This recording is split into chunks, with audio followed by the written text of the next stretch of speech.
Jamaah rahimakumullah, khususnya teman-teman yang sedang ikut kajian pada saat ini. Ke jiwa. Ada kesehatan jiwa. Sejatinya jiwa manusia itu mengalami perubahan yang sangat cepat berdasarkan kondisi hatinya, kondisi lingkungannya, atau tentang bagaimana dia menyikapi roda kehidupan yang terus berputar, yang terkadang menyenangkan, tapi terkadang menyedihkan. Oleh karena itu, Allah Azza wa Jalla menyebutkan tentang kondisi jiwa manusia ini dengan 3 sifat. Allah mengatakan inna nafsa la'ammaratun bisu. Sesungguhnya jiwa itu benar-benar memerintahkan kepada ana yang sedang di sini dan jamaah yang ada di berbagai tempat yang berbeda-beda. Mungkin pernah atau bahkan sering mendapatkan bisikan-bisikan keburukan yang kita tidak melihat siapa yang membisikkan kepada kita. Terkadang terjadi obrolan di dalam jiwa kita, saling mengemukakan argumentasi. Kamu seharusnya nggak boleh kayak gitu. Seharusnya kamu menerima. Tapi gimana ya? Ada obrolan di jiwa kita. Ya, jiwa itu senantiasa memerintahkan kepada keburukan. Kecuali yang dirahmati Allah Azza wa Jalla. Dan Allah menyebut sifat yang kedua untuk jiwa ini. An-nafsul lawwamah. Yang hafal surat Al-Qiyamah akan mendapati di awal surat Allah bersumpah. La uqsimu biyawmil qiyamah wa la uqsimu bin nafsil lawwamah. Allah bersumpah dengan jiwa lawwamah yang senantiasa menegur. Kalau tadi jiwa itu adalah jiwa yang senantiasa memerintahkan keburukan, kadang-kadang jiwa itu sadar. Seharusnya kau tidak melakukan itu gitu.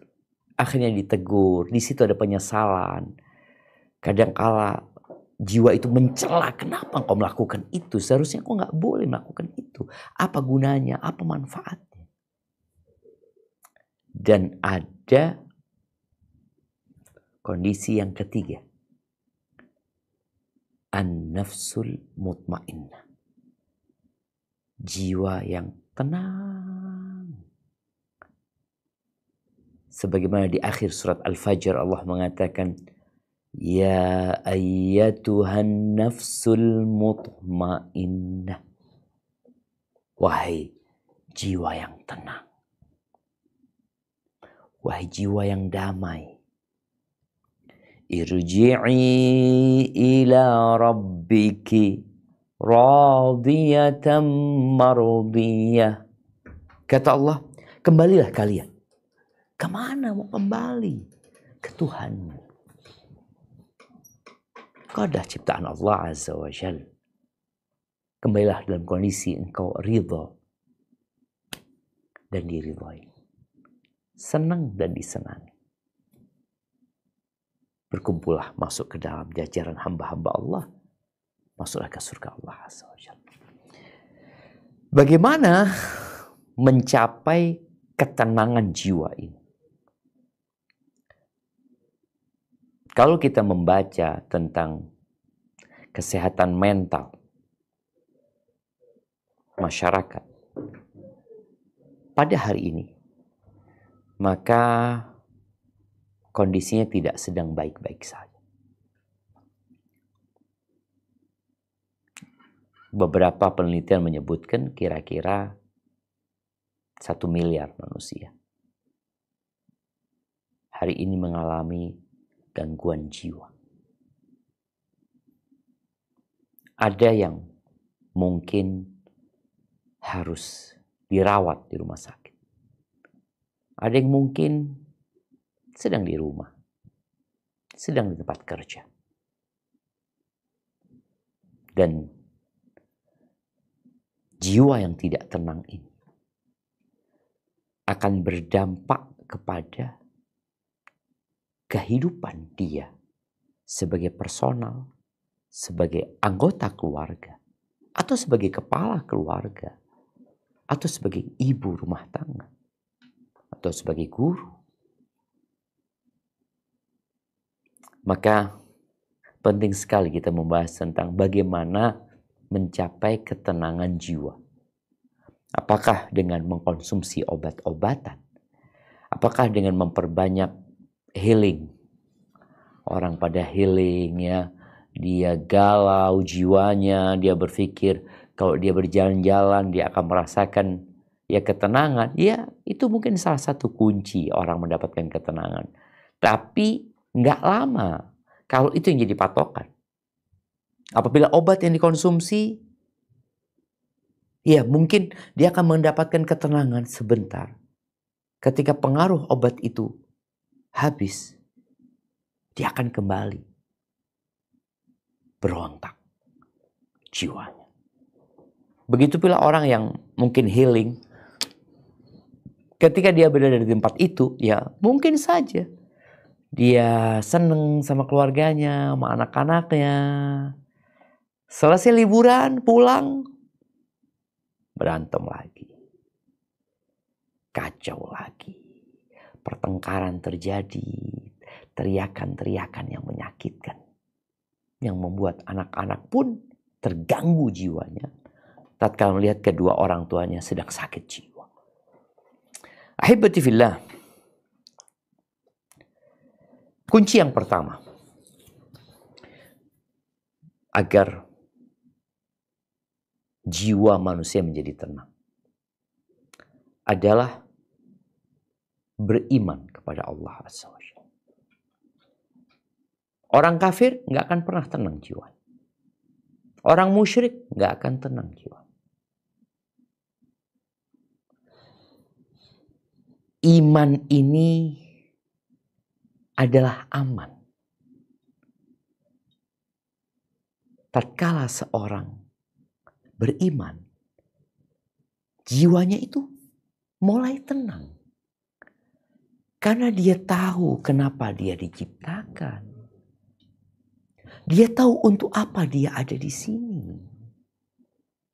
Dan kenapa Allah menciptakan dia. Maka beriman kepada Allah Azza wa Jalla sebagai pencipta, sebagai Tuhan yang berhak disembah. Dan ridho. Allah mengatur segalanya. Allahu Akbar. Dia akan tenang. Ketika kita naik mamanya flying fox. Datang pemandunya mengatakan dipakein ini, dipakein. Kita tenang semuanya. Kita tanya, aman Bapak? Aman. Gak apa-apa. Kita naik ke sini. Ini gak apa-apa. Aman. Ketika kita yakin aman, maka kita akan aman. Subhanallah, barang siapa yang beriman kepada Allah dengan iman yang sebenarnya, bukan Islam KTP, bukan yang hanya sholat kalau ada perlunya, tapi dia memang orang yang beriman kepada Allah. Dia tahu dengan nama-nama Allah, sifat-sifat Allah. Dia tahu bahwa Allah itu maha mulia, maha agung, maha pengasih kepada hambanya. Allah lembut sama hamba-hambanya. Subhanallah, Allah mengabulkan doa mereka. Allah tahu dengan yang tersembunyi. Allah tahu dengan isi hati kita. Dan Allah tahu dengan yang maslahat buat kita. Maka seperti apapun roda itu berputar, dia akan tenang. Kata Nabi alaihi salatu wassalam di hadis yang diriwayatkan oleh Imam Bukhari, "Dzaqa ta'mal iman." Orang ini akan merasakan lezatnya, manisnya keimanan. Kapan? Man radiya billahi rabbah, wa bil islami dina, wa bi Muhammadin sallallahu alaihi wasallam nabiyya. Oh, doa ini Ustaz, saya hafal Ustaz. Pagi petang saya baca. Bukan hanya dibaca, tapi diimani, diyakini, dihayati. Ridha Allah sebagai Rabbku. Allah sebagai Rabbku.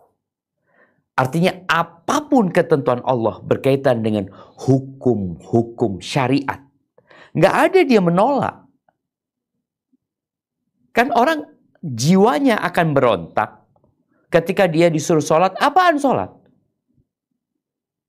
Kenapa saya harus sholat? Puasa. Kenapa banyak orang sakit jiwa? Orang-orang yang tidak puasa sejatinya sedang sakit jiwa dia. Orang yang nggak sholat dia sakit jiwanya.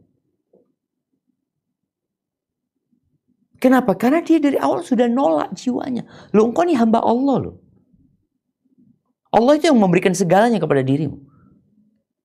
Dan semua ketentuan Allah itu baik buat engkau.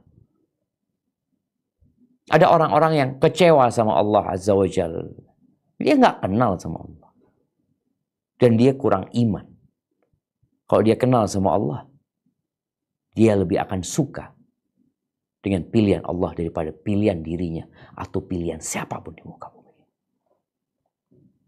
Ridha Islam sebagai agamanya, Nabi Muhammad SAW sebagai Nabi utusan Allah Azza wa Jalla. Maka ini pondasi pertama. Syarat dan ketentuan wajib buat orang yang ingin tenang jiwanya. Dan kalau kita melihat diri kita dan jamaah yang sedang ngaji atau tetangga kita yang mereka sama-sama orang Islam tapi tingkat kejiwaannya berbeda-beda. Tingkat ketenangan jiwanya sesuai dengan tingkat keimanan mereka. Yang paling penuh dengan ketenangan adalah yang paling ridha. Dia senantiasa bersama Allah, berbuat untuk Allah. Subhanallah. Abdul Wahid ibn Zaid, salah satu ulama, mengatakan Babullahil A'zam. Beliau mengatakan pintu Allah yang paling agung.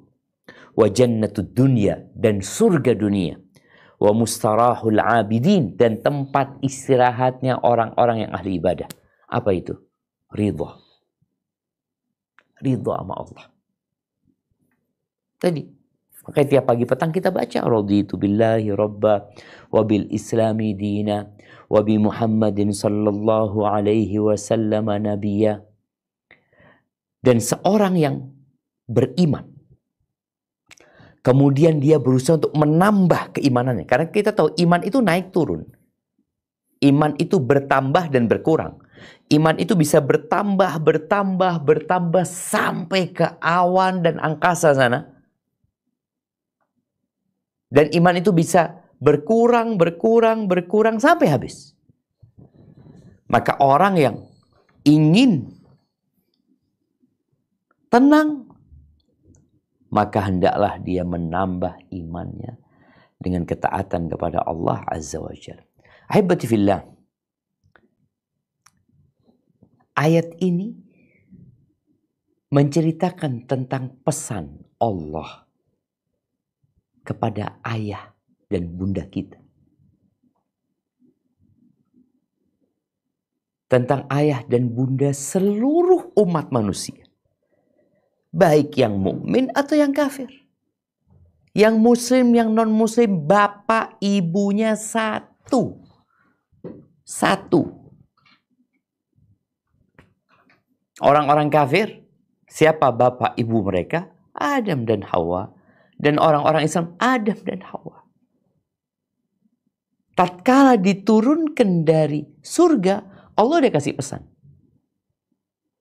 Allah kasih pesan, barang siapa yang mengikuti petunjukku, maka dia tidak akan tersesat dan tidak akan celaka.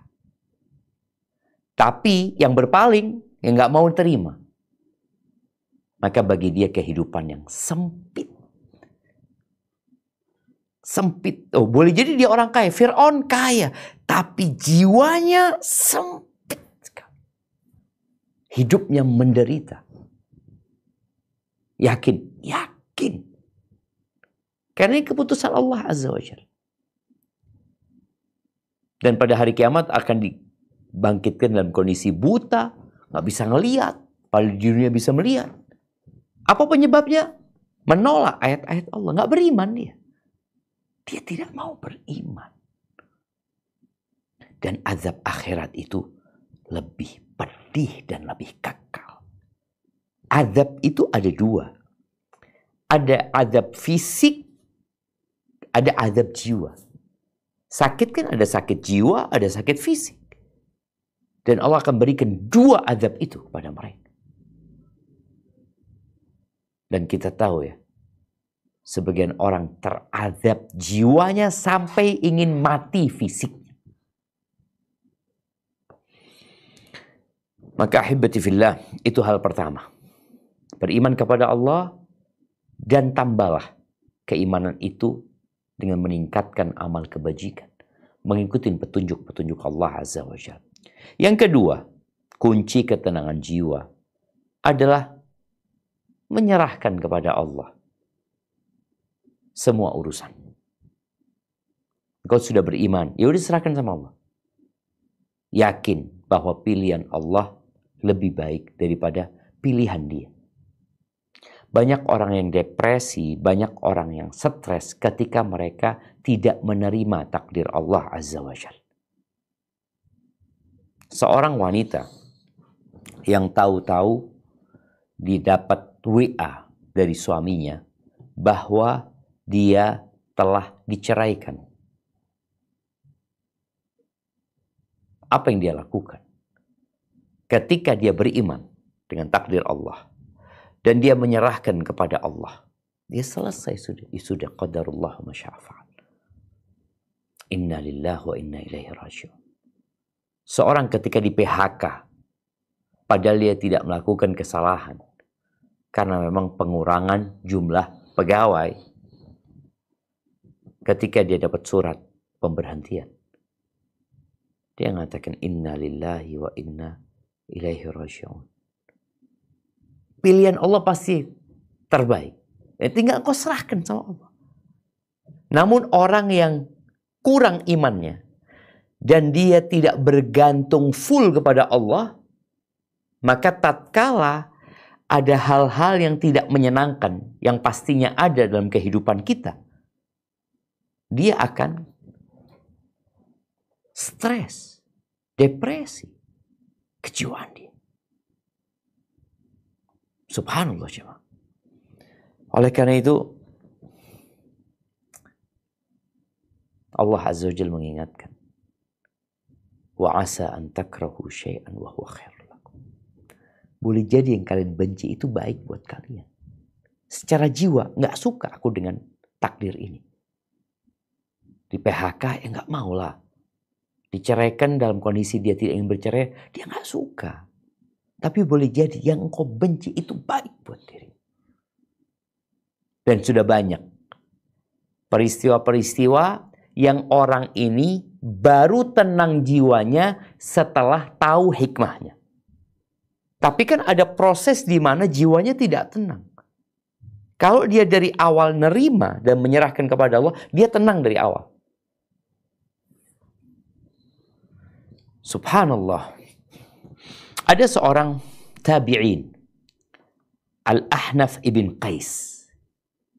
Dia seorang tabi'in yang dikenal kesabaran, kedermawanan, ketabahannya jemaah. Bahkan jadi role model ya. Jadi apa? Role model Jadi role model dia. Jadi percontohan dia untuk orang yang penyabar, yang nerima ya. Dia ditanya, engkau belajar dari mana kok bisa punya sifat seperti itu? Dari mana? Oh, kata dia, dari Ahnaf ibn Qais. Ini, dari Qais ibn Asim. Jadi Al-Ahnaf ibn Qais belajar dari sahabat Nabi yang bernama Qais ibn Asim. Dari dia, kata dia. Gimana ceritanya? Iya, pernah. Kita ini biasa datang ke para ulama, para fuqaha. Dia seorang tabi'in. Dia datang ke tempatnya para sahabat untuk belajar. Suatu hari kita datang ke majelisnya Qais ibn Asim. Lagi duduk di sana, Qais bin Asim ini duduk sambil mengikat, menaikkan lututnya. Biasanya diikat orang Arab itu. Jadi nggak perlu bersandar dia. Lutut sama punggungnya itu diikat dengan satu tali. Lagi duduk, tahu-tahu datang rombongan orang, bawa jenazah, dan bawa satu orang yang diikat.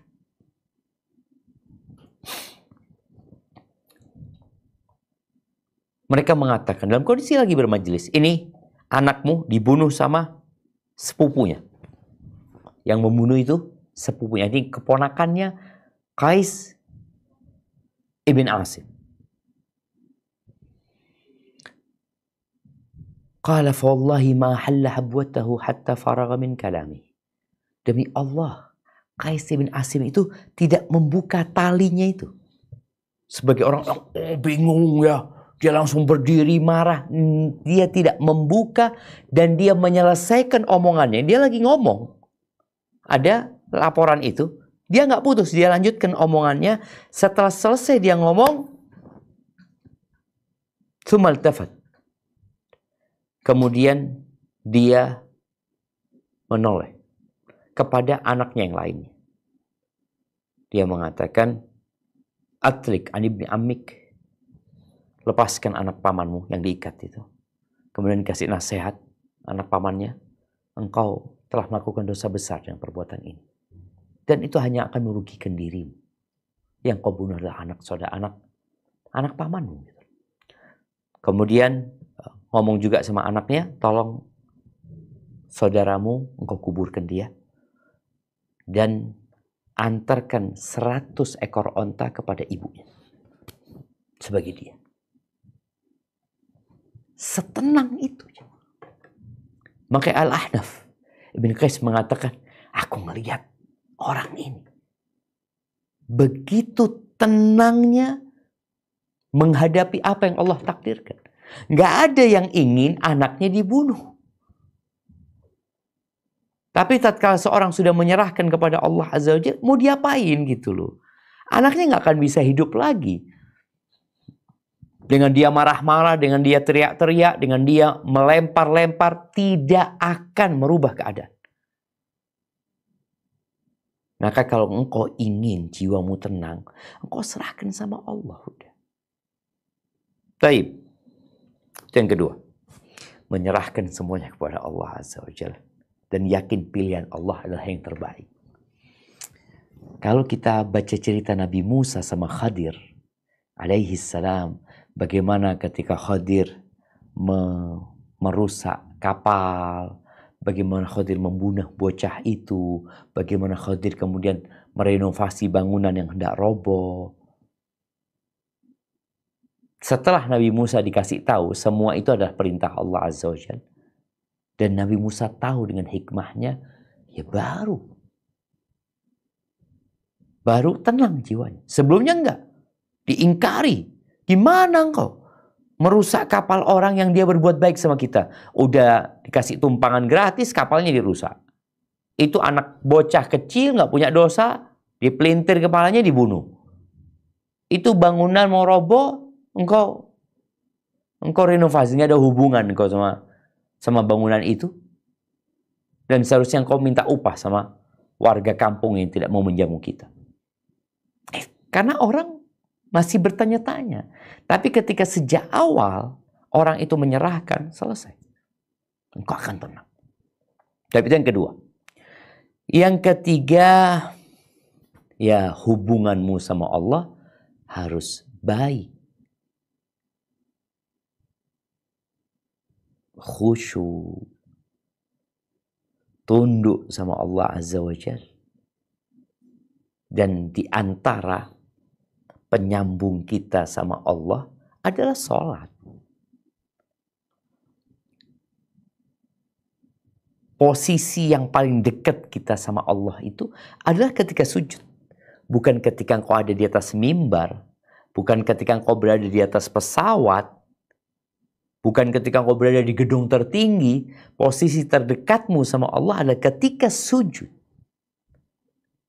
Oleh karena itu, Abu Dawud meriwayatkan hadis bahwa Rasulullah sallallahu alaihi wasallam idza hazabahu amrun fazi'a ila shalah. Kalau beliau dirudung sebuah permasalahan, beliau akan melarikan permasalahan itu ke sholat. Iya, engkau butuh teman untuk curhat. Jadikan Allah kawanmu. Jadikan Allah selalu mendengar curhatan. Berhenti bikin status-status yang hanya membuat orang penasaran. Oh, mungkin kau butuh kasih sayang orang. Allah itu Ar-Rahman, Ar-Rahim. Perbaiki hubunganmu sama Allah Azza wa Jalla. Rasulullah SAW bukan tidak pernah ada masalah dalam hidup. Ada banyak masalah. Karena hidup ini memang berpindah dari satu masalah ke masalah berikutnya. Beliau larikan ke sholat. Sholat. Perbanyak sholat.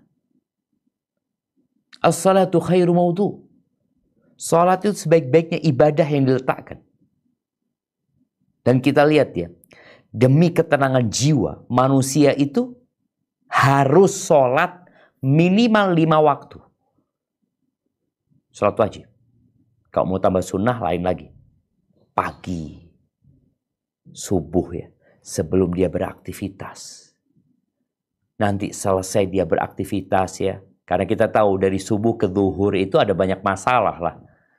Ada banyak kerjaan, banyak hal. Kemudian dari zuhur ke asar. Kadang-kadang kita dengar masalah nggak nyaman ini tuh. Ketemu sholat asar. Dari asar ke maghrib. Ada informasi-informasi. Sholat ini. Terus sholat nggak berhenti. Sampai kapan? Sampai mati.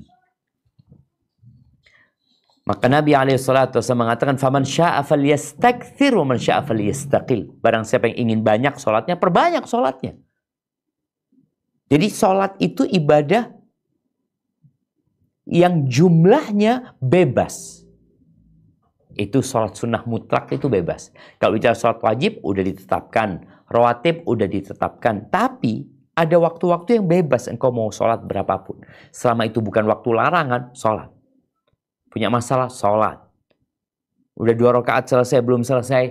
Masalahnya, sholat lagi. Hamparkan sejadahmu. Katakan Allahu Akbar. Allahu Akbar. Allah itu maha besar. Tapi sebagian kita sholatnya asal-asalan. Padahal itu kunci ketenangan jiwamu. Terkadang, anak rasakan, terkadang anak terburu-buru. Karena ada satu pekerjaan, anak sholat sunnah terburu-buru. Kemudian anak ingat. Ketika sujud, anak baru ingat, ya Allah, masalah ini Allah yang akan menyelesaikan. Kenapa aku mau bergantung kepada diriku? Udah minta sama Allah. Apapun yang tadi diserahkan sama Allah. Jadi menahan diri, sholat. Sabar itu menahan diri. Dari mengucapkan, melakukan perbuatan yang tidak Allah ridhain dan bertentangan dengan akal sehat. Tapi kan nahan itu berat. Tapi tahan kok. Terus sholat. Diceritakan ada seorang ayah ya. Yang dapat berita anak dia yang sudah dewasa, yang sudah diharapkan bisa meringankan beban orang tua. Yang orang tua sudah melihat masa depan cerah untuk anaknya. Tahu-tahu dapat kabar anaknya meninggal dunia. Subhanallah. Itu sang ayah, dari malam dia dapat berita, dia mengatakan dia memuji Allah, lalu mengatakan innalillahi wa inna ilaihi rajiun. Kemudian dia sholat malam itu sampai subuh. Sholat. Kenapa? Allah yang nyuruh. Allah yang nyuruh. Maka kemudian datang ketenangan, kedamaian, ketentraman dalam jiwanya. Baik, yang keempat, senantiasa merasa bahwa solusi itu dekat. Solusi untuk masalah yang dia hadapi, dekat. Dekat. Jadi perasaan itu harus ada dalam diri kita. Loh, kenapa? Karena apabila kita merenungkan kehidupan ini, kita melihat yang namanya keadaan itu berubah terus. Orang itu selalu berpindah-pindah dari kenyamanan, ketidaknyamanan. Dia menangis, kemudian dia tertawa. Dan tidak ada bala kecuali diangkat. Maka nggak perlu putus asa. Tumbuhkan dalam diri, insya Allah dekat. Dan kita tahu, musibah-musibah dunia ini nggak ada yang kekal dan abadi. Nggak ada. Orang kena penyakit, terakhir dia mati. Selesai. Berhenti gitu. Itu bicara musibah dunia. Maka Allah Azza wa Jalla di surat Al-Insyirah ayat 5 dan 6 menekankan hal ini. Ini ayat menceritakan tentang bagaimana Allah memberikan minnah, memberikan karunia kepada Nabi SAW. Alam nashrah laka sadrak. Bukankah kami telah melapangkan dadamu? Iya. Namun beliau pernah susah hidupnya. Wa rafa'na laka dzikra. Allah diingatkan dengan kondisi Nabi SAW. Ada nikmat loh, engkau dapat nikmat loh. Walaupun engkau pernah merasakan kesusahan, kesulitan, cobaan dan ujian yang datang silih berganti, tapi ada solusi dari Allah. Ada banyak kebaikan yang Allah berikan kepadamu. Orang yang tidak menumbuhkan hal ini dalam jiwanya, dia akan galau. Dan dia akan terus tanya, sampai kapan kondisi akan seperti ini? Loh, Allah sudah mengatakan, fa inna ma'al usri yusra. Bersama kesulitan ada kemudahan. Apapun kesulitan itu, apabila semua manusia sudah angkat tangan, tidak dapat membantumu, Allah akan jadikan kemudahan. Bagaimana kondisi jiwa Nabi Musa dan Bani Israel? Tatkala mereka sampai ke pantai di waktu pagi, mereka hendak meninggalkan Mesir. Tahu-tahu sampai pantai gak ada jembatan, tidak ada perahu yang dapat menyeberangkan pula. Dan tatkala mereka menoleh ke belakang, Fir'aun udah nyampe. Apa kata Bani Israel? Inna lamudrakun. Ini kondisi jiwa mereka. Mereka, aduh habis kita sudah. Kita akan dibantai. Kita akan ketangkap sama Fir'aun. Itu di belakang kita Fir'aun. Apa kata Nabi Musa? Kalla. Inna ma'iya rabbi sayahdin. Enggak mungkin. Sekali-kali enggak mungkin Fir'aun bisa menangkap kita. Sesungguhnya bersamaku ada Tuhanku. Dia akan memberikan petunjuk. Ini keyakinan yang harus ada selalu di diri seorang hamba. Dalam jiwa bahwa bersama kesulitan ada kemudahan. Ya ini semua kuncinya beriman tadi. Tahap yang kelima. mengingat Allah dan membaca Al-Quran. Engkau sudah beriman, engkau sudah menyerahkan semuanya kepada Allah Azza wa Jal, engkau sudah berbaik sangka sama Allah, yakin bersama kesulitan ada kemudahan, maka engkau harus banyak berzikir. Zikir. Zikir itu amalan lisan, tapi dibaringin dengan keyakinan dalam hati. Apa faedah zikir? Bukan dengan liburan, bukan dengan hiburan, bukan dengan harta, bukan dengan tahta orang, bukan dengan popularitas dia akan tenang, tidak. Tapi bizikrillah. Maka isilah waktumu dengan zikir. Paling enggak zikir pagi dan petang. Paling tidak segala aktivitasmu dimulai dengan bismillah. Engkau baca subhanallah wa bihamdihi subhanallahil azim. Ketika dalam kondisi yang tidak menyenangkan, dakwatul makrub kata Nabi SAW. Doa buat orang yang sedang dalam masalah. Sedang. Ada orang yang masalahnya sudah pergi. Dia hanya sedih. Ada orang yang sedang cemas dengan masa yang akan datang. Padahal nggak ada masalah. Tapi kecemasan dalam jiwanya. Ada orang yang benar-benar sedang dalam masalah. Apa doanya kata Nabi SAW? Baca doanya Nabi Yunus. La ilaha illa anta subhanak. Inni kuntu minadh zalimin. La ilaha illa anta. Tiada Tuhan yang berhak disembah kecuali Engkau. Maha suci Engkau. Sesungguhnya aku termasuk orang-orang yang zalim. Baca. Atau baca subhanallahi wa bihamdihi subhanallahil azim. Baca subhanallah walhamdulillah wa la ilaha illallah wallahu akbar wa la hawla wa la quwwata illa billah. Baca. Pikirin.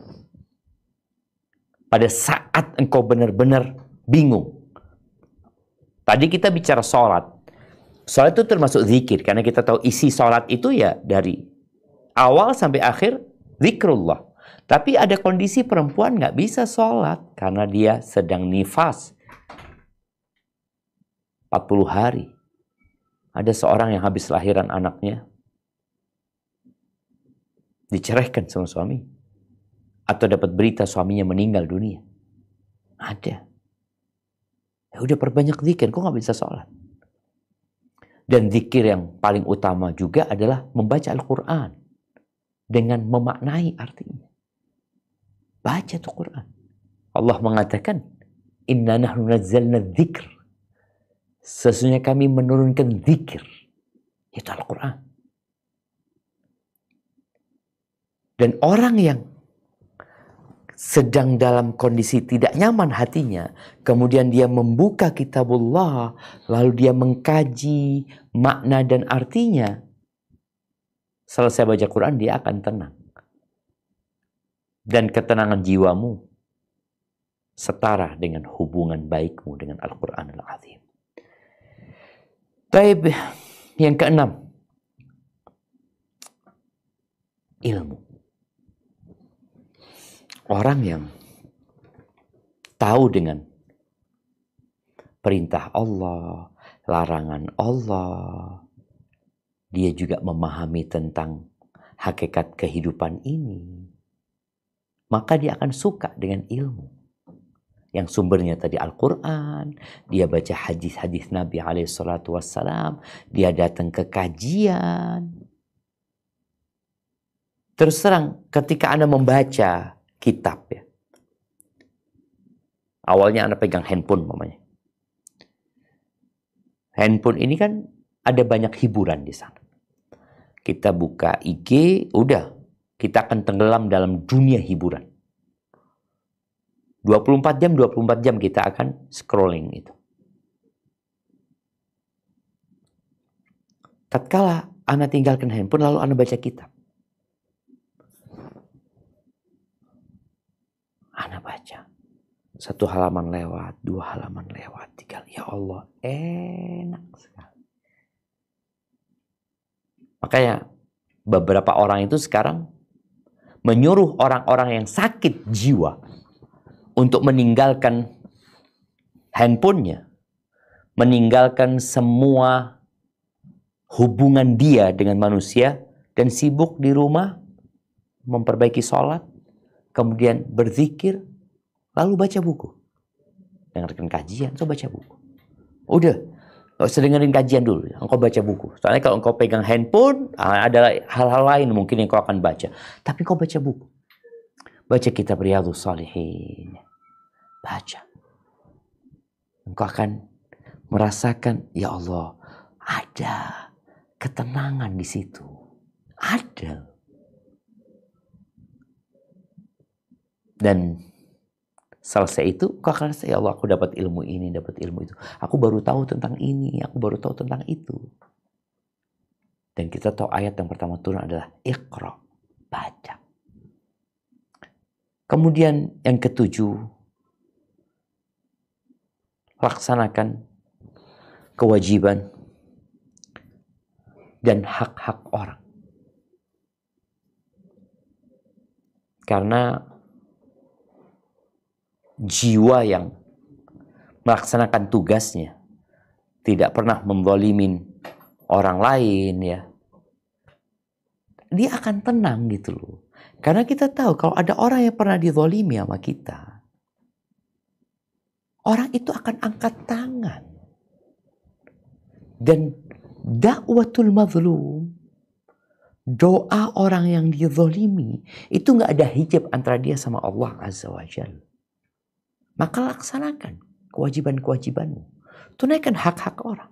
Sebagai seorang suami, laksanakan tugasmu. Kalau engkau ingin jiwamu tenang. Istri, laksanakan tugasmu. Berikan hak orang lain. Sebagai seorang anak, laksanakan tugasmu. Kita belum bicara yang ke-8 ya. Ini kita bicara melaksanakan kewajiban, menunaikan hak orang. Belum berbuat baik. Engkau sedang melaksanakan kewajibanmu untuk melepas tanggung jawab. Oh, aku sebagai seorang anak, aku sebagai seorang suami, aku wajib memberikan nafkah. Udah kasih nafkah. Sebagai seorang istri, aku harus taat nurut. Udah nurut aja. Tapi tatkala seorang istri tidak melakukan kewajibannya sebagai seorang istri, tidak menunaikan hak-hak suaminya, nggak tenang jiwa dia. Karena dosa itu akan membuat kegoncangan di dalam jiwa. Ketika Nabi SAW ditanya tentang dosa, apa kata Nabi SAW? Mahaka fi nafsika wa karihta an yattali' alaihi nas. Dosa itu adalah sesuatu yang gak nyaman di dalam jiwamu, dan engkau gak ingin orang lain tahu. Engkau gak ingin orang lain tahu engkau itu seperti itu. Sedangkan orang yang berbuat baik, dia gak ada masalah orang lain tahu gitu. Tapi ini enggak.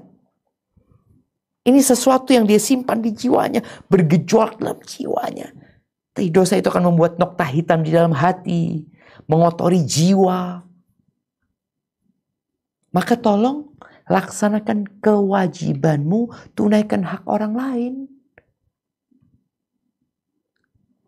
Apapun posisimu, sebagai seorang pegawai, ya udah laksanakan tugasmu. Tapi kalau atasan menyuruh untuk kemaksiatan, ya di awal kan udah dibahas beriman kepada Allah.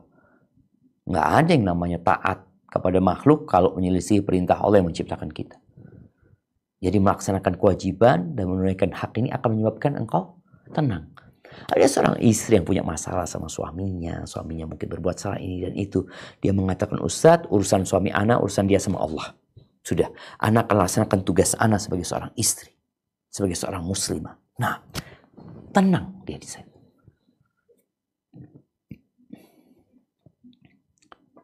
Taibah, yang terakhir, yang ke-8 ya, insya Allah. berbuat baik kepada manusia. Kalau tadi kan sekedar melaksanakan kewajiban kita. Ini berbuat baik kepada manusia. Dengan harta, kalau bicara berbuat baik itu, dengan harta yang kita miliki, dengan wibawa yang kita punyai, dengan kekuasaan, dengan ilmu, apa aja. Pokoknya kau berbuat baik sama orang sudah. Karena orang yang bakhil, Nabi alaihi salatu mencontohkan ya, orang yang dermawan itu, orang yang terus berinfak, terus berbuat baik kepada orang, itu pakai baju yang sempit awalnya. Kita tahu orang kalau pakai baju sempit itu gak nyaman gitu loh. Tapi setiap kali, ini baju besi ya, baju besi yang sempit. Setiap kali dia bersedekah, baju besi itu semakin melebar. Semakin melebar. Melebar dan kemudian menutupi tangannya. Menutupi tubuhnya. Sehingga musuh yang akan menyerang itu akan terlempar. Pedang tidak akan dapat mengenai fisik dia karena ada baju besi tadi yang meliputin dirinya. Tapi kalau orang yang bakhil, ketika dia semakin dia tidak berbuat baik kepada orang, semakin sempit baju itu, semakin terbuka tubuhnya, terus mencekik dirinya pada akhirnya. Maka berbuat baiklah kepada orang. Benar. Engkau akan merasakan jiwa yang tenang. Makanya Allah Azza wa Jalla mengatakan, wa may yuqa syuhha nafsihi, barang siapa yang dijaga dari kekikiran jiwanya, faulaika humul muflihun, maka dia adalah orang-orang yang sukses. Orang-orang yang sukses. Kemudian yang terakhir, kali tadi yang ke-8, yang ke-9 yang terakhir ini doa dan minta sama Allah Subhanahu wa taala. Kita kalau minta sama manusia kan nggak enak. Aduh nggak enak, belum tentu dia bisa bantu. Aku sudah ngerepotin dia, ini dan itu. Tapi kalau engkau minta sama Allah, Allah semakin senang sama kita. Jadi masalah-masalah dalam hidup ini, memang Allah turunkan agar manusia ini kembali kepada Allah. Angkat tangan, dia cari waktu yang mustajab, dia memohon kepada Allah Azza wa Jalla pertolongan, dengan dia minta sama Allah ya, dan dia yakin Allah akan kabulkan, dia akan tenang. Nabi Zakaria alaihi salam, bagaimana beliau berdoa minta anak sampai umur 100 tahun, apa kata beliau? Walam akun bidu'aika rabbi syaqiyya. Aku nggak pernah kecewa doa sama kau ya Allah. Nggak pernah kecewa. Padahal nunggu 100 tahun. Karena dia dengan minta sama Allah, dia jadi tenang. Dia yakin Allah akan kasih. Ud'uni astajib lakum, kata Allah. Mintalah kepadaku, pasti aku kabulkan. Barakallahu fiik, itu beberapa kunci jamaah untuk mendapatkan ketenangan jiwa. Sekali lagi, jiwa manusia itu mengalami proses ya. Jiwa itu senantiasa membisikkan keburukan. Orang itu disuruh bunuh diri, orang itu disuruh melakukan tindakan yang tidak sesuai dengan akal sehat, wala dengan syariat. Nanti kalau sudah berbuat, jiwa itu akan mencela, kenapa kau melakukan itu, tapi nanti akan dibisikin lagi. Sampai tingkatan mutmainnah. Tingkatan jiwa yang tenang dengan perintah Allah, dengan ketentuan Allah, dengan apapun solusi yang Allah berikan, dia tenang. Pada saat itu, keridhaan Allah menunggu dia, surga Allah menanti dia. Ya, kalau bicara dunia, cepat atau lambat, kita semua akan meninggalkannya. Hadza wallahu a'lam bissawab. Itu yang dapat ana sampaikan.